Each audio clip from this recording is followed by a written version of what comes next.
Welcome to the Creative Play and Podcast Network. Join us as we share our favorite RPGs, one-shot games, tabletop games, reviews, and convention panels. Sit back and enjoy the show.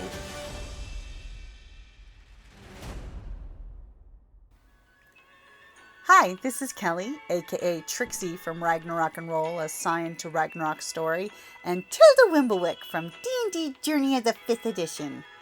First off, I would just like to say thank you to everyone for listening to our varied adventures, as well as for rating us on iTunes and RPGpodcast.com. If you haven't rated us yet, we would greatly appreciate it if you could. And if you're looking for more ways to support our efforts, we are now on Patreon, a great site where you can help us continue making more podcasts, as well as some special surprises for our patrons. If you can, please look us up at www.patreon.com/cppn. Every little bit helps. And again, thank you for listening. Hey guys, Jim here. And Kelly. And we are back for hashtag RPGaDay for August 2023. And we are up to August the 26th, your favorite character sheet. And I'll be honest, I totally stumped our player group and they could not come up with one that was their favorite other than the character sheet you have to play whatever game you have. Well, I like the ones that are themed. For me, I actually purchased from Etsy a custom character sheet that's rainbow. And it's got hearts and it's very, very girly. You'll have to see if you can shoot me a link to that one, because that would The only problem with it is it's not like you can only write on it. You can't like.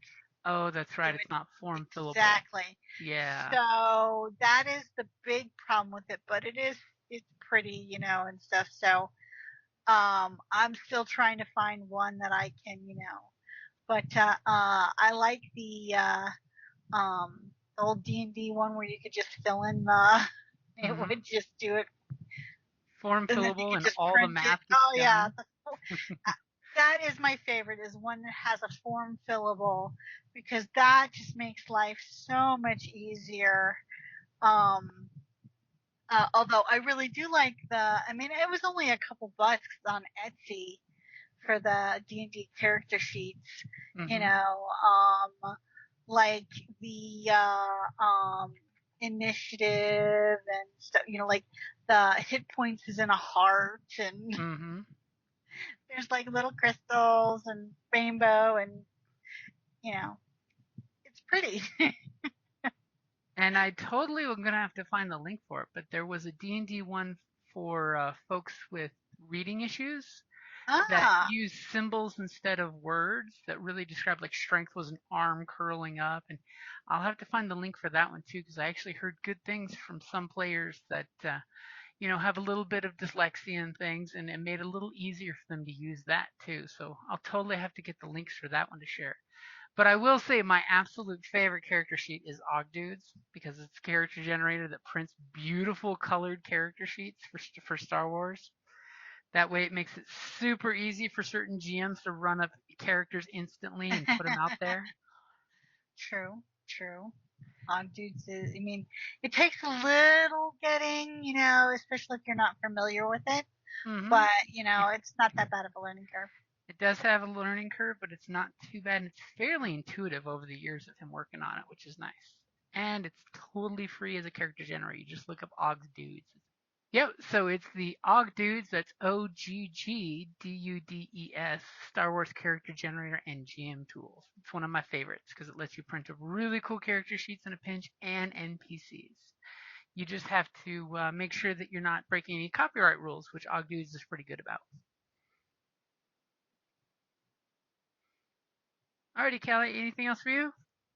No, that's pretty much, this was a tricky question. Yep. So, I think, we got it. Alright, guys, thank you for listening and have a good night.